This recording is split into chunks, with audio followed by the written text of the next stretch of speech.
What is up, guys? It's Mateo's 2020 Politics here, and today I'm going to be talking about 3 candidates who dropped out. 3.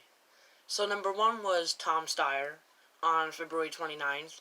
Number 2 was Pete Buttigieg yesterday on March 1st. And number 3 was Amy Klobuchar today.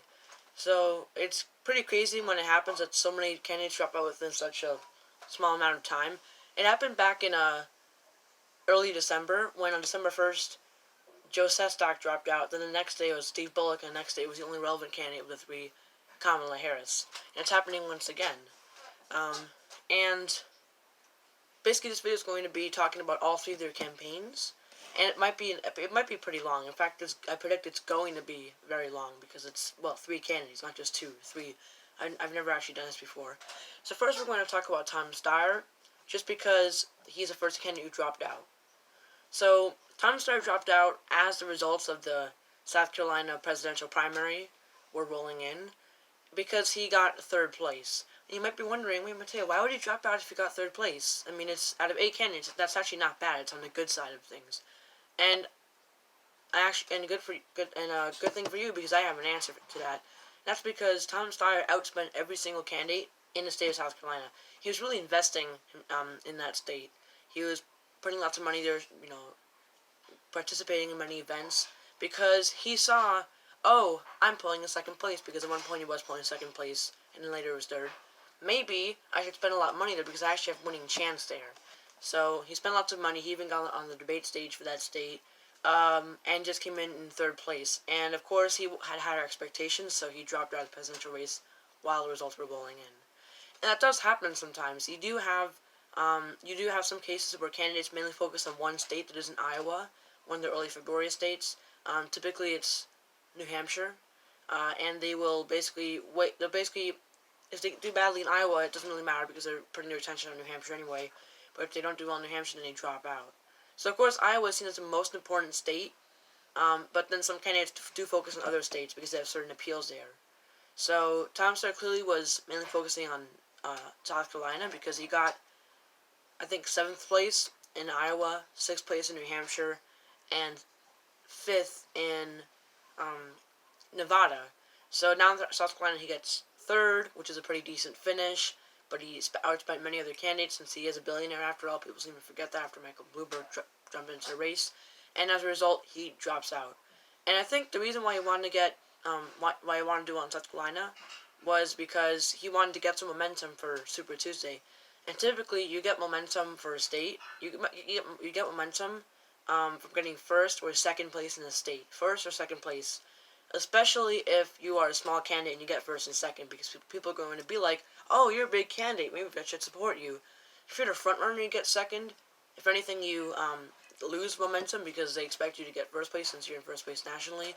But yeah, if he would have gotten 1st or 2nd place, I'm pretty sure he would have stayed in the race and gotten some momentum from South Carolina and would have done better on Super Tuesday. But even then, I don't really think it would have been enough to win, so he would have dropped out regardless. So with Tom Steyer, my prediction was correct. I did predict that he would drop out right after South Carolina or after Super Tuesday because he would do well, but just not well enough. And now moving on. Now, what did I think of Tom Steyer? I liked his personality. He seemed like a pretty friendly guy. I used to not like him because he used to. You might remember how in the early debates he always used to be like this. We have to work together, and had like his eyes fully open and did this. There was no real rhythm of the conversation. I was just speaking to American people about issues, and I'm the number one person who cares about climate change. There was no real rhythm there, so I didn't really like what he had to say. I didn't like that he was a billionaire and he was indirectly buying his way to the debates. I didn't really love his policies, although he was actually more progressive than most of the centrists. He was actually for Medicare for all, unlike other candidates, and pretty progressive on climate change too, and some racial issues. So overall, I disliked his policies, but not as much as some centrists, such as Joe Biden, Michael Bloomberg, Michael Bennet, and Amy Klobuchar, who have been the main centrists of the presidential race. But his personality seemed pretty nice. He seemed like a genuinely friendly guy. He was friends with Bernie, and I believe I'm speaking for Bernie supporters when I say here that Tom Steyer was liked by Bernie supporters because of his personality. He seemed like a genuinely friendly guy. Now moving on to Pete Buttigieg. Now, Pete Buttigieg, of course, dropped out yesterday, and I was going to make a video on Tom Steyer dropping out, but then Pete Buttigieg dropped out, and I couldn't make a video on that yet. So, and I was planning on making a video on Pete Buttigieg and Tom Steyer dropping out, but now it's, of course, two of them plus Amy Klobuchar. So, anyway, with Pete Buttigieg, he was, of course, homosexual, one of the very first major candidates for presidential primary that was homosexual, so congratulations to him. He has achieved something that the vast majority of people in the United States cannot. So besides besides that, I didn't really love him. I didn't really like his policies, and I genuinely found him to be kind of Machiavellian. I know, it might sound weird, but at the beginning of the race, he was a total progressive. But then suddenly, when Bernie starts dropping and Biden starts rising, Pete Buttigieg goes full centrist mode. It's like he's saying, okay, so since Joe Biden is clearly the front runner, that means Americans like centrism. Maybe I should become a centrist and be like the backup for Joe Biden. And he would always say, I don't believe in Medicare for all. I don't believe that you could just kick people off their health care and just bring them to Medicare for all. Because with my policy, Medicare for all for the people, the American people have a choice between Medicare for all and private insurance. Do you know how important that is? That in America, we get to have a choice, and we don't get kicked off of our private insurance to go right to Medicare for all, which is what the American people want. We have a choice. We have a decision. We can choose what our health care is, unlike Bernie Sanders. That's what he was saying. He was trying to cause emotion. And, that was a good strategy, honestly. A pretty good strategy for a centrist, because they're promoting the whole idea of, choice. But even then, it's false, because the majority of Americans actually want Medicare for all. And even if they strip private insurance as an option, just completely make you get forced into Medicare for all, still it holds a 55% approval rating. So even then, it wouldn't really help. And that really slick smear tactic, plus him constantly switching his positions depending on how the other candidates were doing, and overall, not answering questions. You guys all knew this, or maybe you didn't. That whenever he'd be asked a question in the presidential debate, he wouldn't answer the question, especially if it was going to damage him, his answer. So he would just speak about the topic, cause emotion, and then just not actually answer it. And then he would often, when he gets attacked by another candidate, he would I don't think he did it on purpose. I think he would just straight up be dishonest with what they actually said. Like one time, Tulsi Gabbard brought up, Pete Buttigieg says that we should bring the U.S. military down to Mexico to fight the cartels. And then Pete Buttigieg was like, I never said that we should invade Mexico. And she's like, I didn't say that. So right there is an example of Pete Buttigieg smearing somebody, kind of exaggerating what they're saying, either on purpose, or by accident. And yeah, overall, I just saw him to be a typical DC insider, though ironically he was a mayor of a city in Indiana, so he would be seen as an outsider. He also used the whole tactic of, I'm young, I have new ideas, when in reality you don't. You have old ideas, you have status quo ideas. So, the whole I'm an outsider thing because I'm young, and the whole people have a choice for what healthcare they want, and then switching his positions, depending on how the other candidates were for the presidential primary, and just not answering questions and exaggerating what people were saying. He was pretty manipulative, actually, and overall came across as pretty Machiavellian. Which is, I'm sorry it's harsh, but that's just what most politicians are like. He was just a typical politician who used the homosexuality, aka sex, and outsider card. An age card, because he would always say, although he had complete centrist ideas, he would say, I'm gay, I'm an outsider, I'm young, I have new ideas, but just wasn't true. He had old ideas. So I didn't really like him, and I straight up disapproved of him because he was just disingenuous. Unlike the other centrists who were just out of touch, I think he knew what he was doing. He knew what the American people wanted, but he was just trying to smear those ideas anyway. So, an all-around bad guy. But I do have to congratulate him on the fact that this guy was the mayor of a pretty unknown city called South Bend in Indiana. He was homosexual, he was young, and he was nearly able to win the presidency. I mean, he did technically win the delegate count of Iowa, and he tied in the delegate count for New Hampshire, so pretty successful guy. And you do have to admit that at the beginning of the presidential race, in late January of 2019, nobody knew who this guy was. And in fact, he was on average polling at 0.3%, according to Real Clear Politics. But then, March, he just surged upwards, and everybody was like, Pete Buttigieg, Pete Buttigieg. Who's this guy? I keep hearing his name. So he was surging upwards. He became a really big candidate. So congratulations to him. He's actually a really big candidate, but he just seemed really disingenuous. Like he was just being really dishonest to the American people.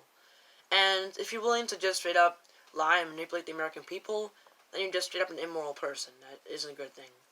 And next up, we have Amy Klobuchar, who just dropped out today. Actually, I just found out today, and the thought that of me having to make a video on 3 candidates dropping out was pretty insane. So yeah, Amy Klobuchar dropped out, and I of course disliked her, but not as much as Pete Buttigieg because she was also a centrist, but she seemed more out of touch and less like dishonest. One thing I found irritating, two things actually were, one, in debates she'd always say, I've gotten things done, I've gotten things done, I've gotten things done. In Minnesota, I've won, and I haven't lost a single race. Well, now you have. And I can appeal, I can, work across the aisle. And, okay, we get it. You love your state of Minnesota. You've won 3 times. You've gotten stuff done in Minnesota, in the Senate. That doesn't mean we're going to vote for you. We care about your policies. It doesn't matter how much you've gotten done, how much experience you have. It matters what ideas you have. It to represent the American people. So she just didn't really get it. She would always use a whole experience card, which just didn't work out for her. And another thing I disliked her, which was the second thing, of course, was that at debates, she would just joke around too much. She would just make, corny jokes that weren't really too funny. And I get it, she has a friendly personality. I don't think she was doing it on purpose. I think it was natural.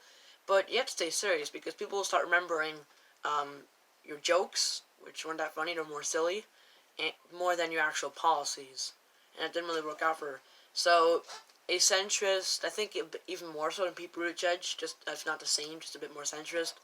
But a bit warmer, a bit more silly. She didn't seem disingenuous, she just seemed a bit out of touch. So, she wasn't as successful as Pete Buttigieg. She, I forgot which state she got third place in, but she did get third place in one of the states. So she did a pretty okay job in Iowa, New Hampshire, Nevada, and South Carolina, but now she has dropped out because, sure, she is leading in her home state of Minnesota for Super Tuesday, and they're voting tomorrow. And she could actually win that state, even though she dropped out. And that actually is possible because it has happened before. In 2004, when a progressive candidate named Howard Dean dropped out of the presidential race. He dropped out, and weeks later, Vermont voted. He was the governor of Vermont, and he won. A guy who was withdrawn from the presidential race won a contest. That's kind of crazy. So that could happen to Amy Klobuchar just because of how popular she is in her home state of Minnesota. I have heard Minnesotans, whatever, people from Minnesota. Sorry, I have heard you all say that Amy Klobuchar kind of represents you guys, especially your personalities. So she did represent Minnesota as a whole, and she could technically win Minnesota on Super Tuesday, although I don't think she will because it's tomorrow, and she isn't leading there by a huge amount. It's not narrow either. It's just kind of your average amount in polls, your average win in polls. But she'll definitely do well. I could definitely see her getting more votes than the majority of candidates, or a good amount, although she has dropped out tomorrow. So, yeah, that's the case for Amy Klobuchar. I found her to be a bit irritating, especially with the way that she would always say, I've gotten things done, and she would kind of always be silly, which I didn't really like. And I didn't really like her policies either, but she did seem to have a genuinely good sense of humor. And she has dropped out because she wants Joe Biden to beat Bernie Sanders. This is the case with all the centrists. I don't really think Tom Steyer was thinking this, because Tom Steyer dropped out because he lost South Carolina. He put lots of effort in. But with Pete Buttigieg and Amy Klobuchar, we all know they have policies just like Joe Biden, and there's been lots of talk lately of the centrists dropping out so that Joe Biden can get more support and beat Bernie Sanders. They just want to try so hard to beat Bernie Sanders. They're so desperate for it. So Pete Buttigieg just dropped out. I don't believe Pete Buttigieg has endorsed anybody, but I do believe his support will go to Joe Biden, which is a problem. So I wasn't too happy when he dropped out because he was a relatively large candidate in terms of support. So his support's definitely going to go to Joe Biden, but I have seen a poll that shows his support will go to Bernie Sanders. It'll be roughly split. I think it'll benefit every single candidate, particularly Joe Biden and Bernie Sanders. but more so Joe Biden because he is a centrist. They share similar ideas.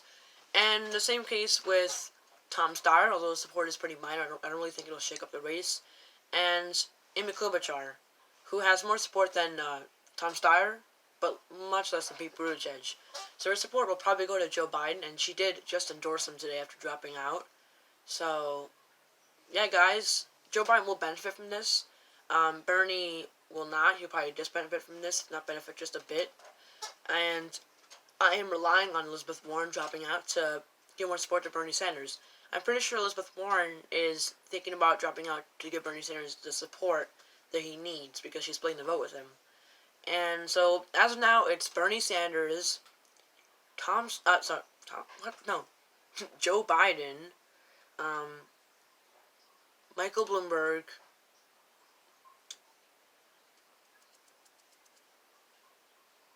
I'm trying to list them in order. Michael Bloomberg, Elizabeth Warren, of course, how can I forget her?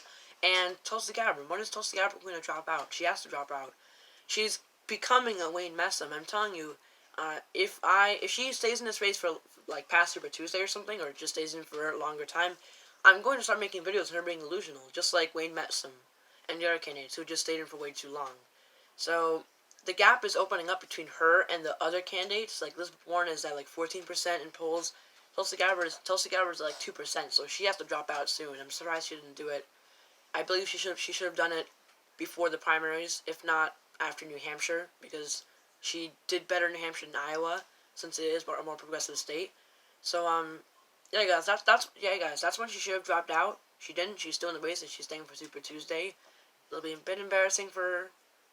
But yeah, that's it for the video, guys. One more summary. People were who was first? Tom Steyer dropped out.